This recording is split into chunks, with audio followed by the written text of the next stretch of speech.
Merhabalar efendim, kanalıma hoş geldiniz. Bugün toplumda çok yaygın görülen ama aslında ismi de çok bilinmeyen bir sendromdan bahsedeceğim. Erkeklerdeki bu cinsel isteksizliğin primer sebeplerinden birisi. Çok ilginç bir ismi var. Madonna fahişe sendromu.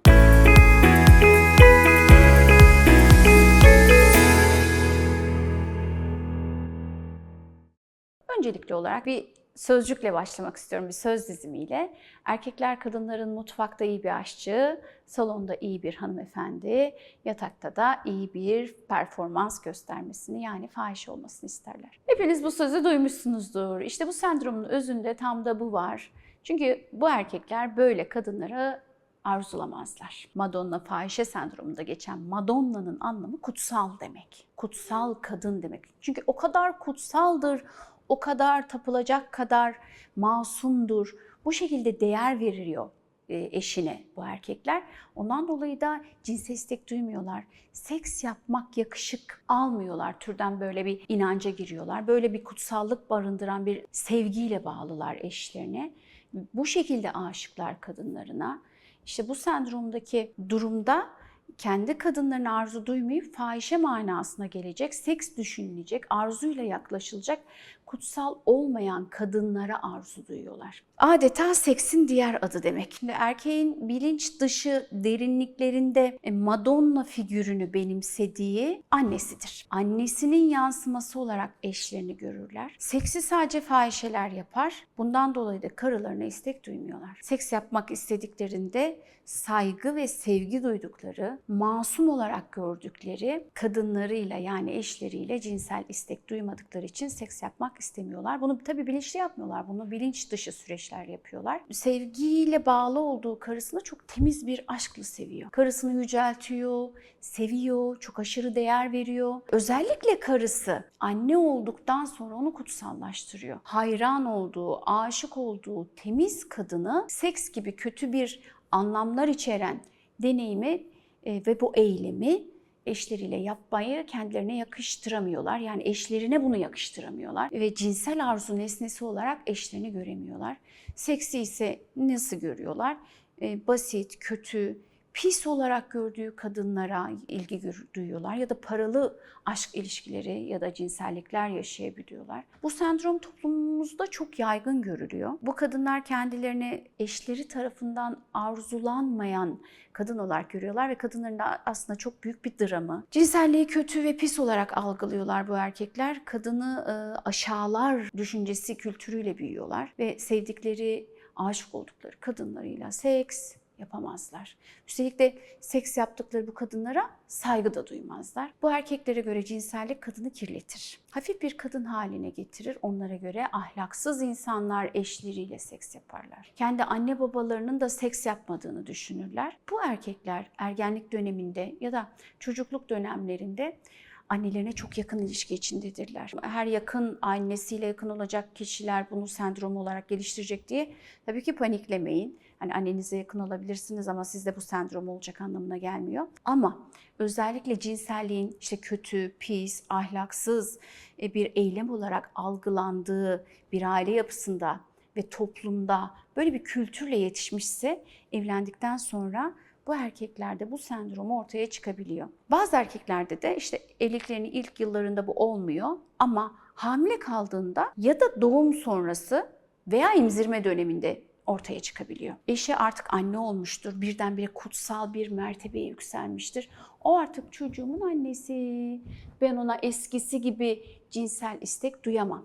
Bilinç dışı düşünce yapısı budur. Çocuğunun beslenmek için emdiği memeye seks amaçlı yönelemem, dokunamam gibi düşünceler bilinç altında vardır. Bazen de üstte vardır yani bunu bilerek kişi hisseder yani. Giderek eşinden uzaklaşmasına neden olur. Kendince de mantıklı bahaneler bulur. Yani işte emzirme döneminde işte çocuğumla ilgileniyor eşim gibi bahanelerin ardına sığınır. Hani buna hatta psikolojide şey denir, aklileştirme. Ve bu sorunu yaşayan erkekler ki sevgili kadınlar bu anlattıklarımı dinliyorsanız doğum sonrası süreçte de eşinizin size ilgisinin, arzusunun azaldığını ya da kesildiğini fark ediyorsanız kafanızda ünlem işaretleri yansın. Bu gerçekten de önemli bir problem. Eşiniz o zaman porno izleyerek mastürbasyona yönelebilir Bir taraftan da sizi temiz, hala kutsal sayar, sizi çok sever ve bu şekilde de sizi artık masum tuttuğunu, saflığınızı kirletmemiş olurlar. Bazıları da cinsel fantazilerini, yasak fantazilerini hayata geçirdiği başka bir yasak hayat kurabilir ya da paralı cinsel eylemlere başvurabilir. Ya da tam tersi, hani cinsellikle ilgili eylemlere yönelmez, kendini iş yaşamına verir, işkolik olur.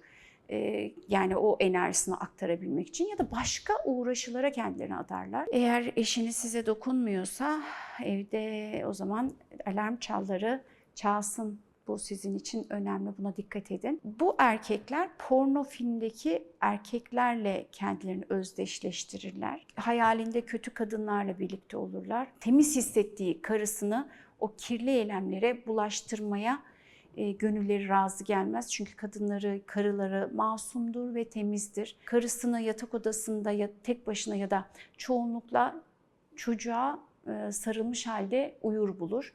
Eğer siz sevgili kadınlar yatak odasında yalnız yatıyorsanız ve yanınızda çocuğunuzla yatıyorsa, eşiniz içerideki odada, televizyon karşısında, kanepede uyuyorsa lütfen bunu önemseyin. İşte eşinizde Madonna fahişe sendromu olabilir. Madonna fahişe sendromu kadınlarda değil, erkeklerde görülen bir durum. Eğer sevgili kadınlar size karşı cinsel isteksizliği de varsa eşinizin, böyle olabileceğini aklınızda tutun. Temelinde bu sorunun birincisi, annelerine çocukken o kadar yakındırlar ki ve bu böyle ergenlik ve çocukluk döneminin bitiminde yetişkin hayatına döndüğünde de annelerine düşkün olurlar, derinden bağlıdırlar, hatta bağımlıdırlar.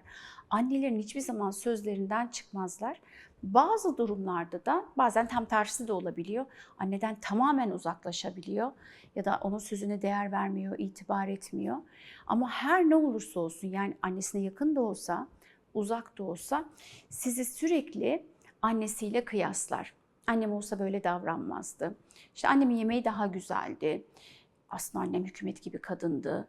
İşte annem daha anlayışlıydı gibi sayısız sizi annesiyle kıyaslamalara girer. Ve böyle bir arafta yaşamda kalırlar. Bu anneye duyulan bağ bazen o yetişkin hayatında o kadar yüksektir ki evlendikten sonra da devam eder. Evlendiği karısını da annesi gibi sevdiği, saygın, hayran olacak kadar değerli görür. Bağlanır, yüceltir, saygı duyar. Masum bir aşkla sever ve ister istemez öyle hale dönüştürür, böyle bir kadına dönüştürür. Annesiyle çünkü evlendiği karısını özdeştirir ve artık o kadına da biliyorsunuz arzu duyamaz. Bu erkeklerin özellikle sert ve otoriter bir baba figürü varsa ve annesine de bu şiddet uyguluyorsa bu baba figürü, böyle bir ortamda büyüdüyse bu çocuk, ben de babam gibi sert olmayacağım, ona kötü davranmayacağım, eşime pis ve kötü şeyler yapmayacağım inancıyla zihninde bir kurgu geliştirebilir. Annesi yerine koyduğu eşini de nazik davranır, şefkatlidir, merhametlidir, romantiktir ama onunla seks yapmaz, yapamaz, istek duymaz. Bazen karısının eşinin zorlamasıyla yaptığında bile suçlu hisseder, onu kirletmiş hisseder, kendini kirlenmiş hisseder. Madonna fahişe sendromunda erkeğin eşine duyduğu sevgi şefkate bulanmış, adeta iç içe geçmiş. Ve şefkat seks yaşamı için aslında pek de istemediğimiz bu duygu. Evlilikler için çok yıkıcı sonuçlara neden olan bir duygu. Aslında çifti bir arada tutan şehvet duygusu. Evlilikleri de bir arada tutan sevgiden ziyade sevgiyle birlikte olan şehvet duygusu. Sağlıklı ve mutlu bir evlilik için sevgiye bulanmış şehvet duygusu gerekli. Yani sevgiye bulanmış şefkat değil. Sevgi duyulan eş aynı zamanda cinsel olarak arzulanması gerekiyor. Arzulanabilmesi için de erkeğin kadına şehvet duyması gerekiyor. Karısı sağlıklı. Karısı ona karşı cinsel arzularını gösteriyor ama erkek buna izin vermiyor. Ve bu evliliklerin selameti için erkeklerin cinsel terapisten destek alması gerekiyor. Hatta çift olarak terapiden destek alması gerekiyor. Çünkü sağlıklı, mutlu, cinsel bir coşku için şehvet gerekiyor. Şehvetle beraber sevginin harmanlanması gerekiyor. İşin içine şefkat girdiği zaman kadın kutsallaşıyor ve o erkek karısına cinsel arzu duymamaya başlıyor. Bir videonun daha sonuna geldik. Aslında zor ve bir o kadar da kadının dramının olduğu bir konuyu konuştuk. Umarım sizin böyle bir durumunuz yoktur. Varsa da lütfen cinsel terapistlerden, cinsel tıp uzmanlarından yardım alın. Bir sonraki videoda tekrar görüşmek dileğiyle efendim. Sağlıkla kalın.